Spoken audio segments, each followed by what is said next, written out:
মৰমে ভাঙিব নোৱাৰা ব্যৱধান একো নাই। মহাত্মা গান্ধী।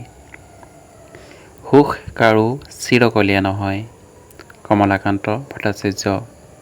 চৰিত্ৰ মানুহৰ আচল সম্পত্তি, মাইলছ। জ্ঞানৰ নিচিনা পবিত্ৰ একোৱেই নাই। যীশুখ্ৰীষ্ট।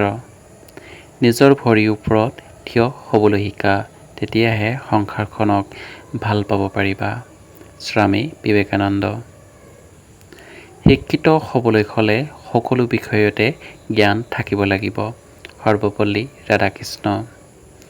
কাৰো অন্যায় নকৰিবা, মিছা কথা নকবা, হিংসা নকৰিবা। বুদ্ধদেৱ।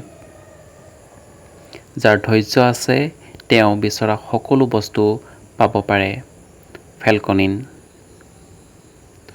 পৰিস্থিতি যিমানেই ভয়ানক নহওক লাগে, দৃঢ়তা আৰু আত্মবিশ্বাস থাকিলে জয়ী হ'বই।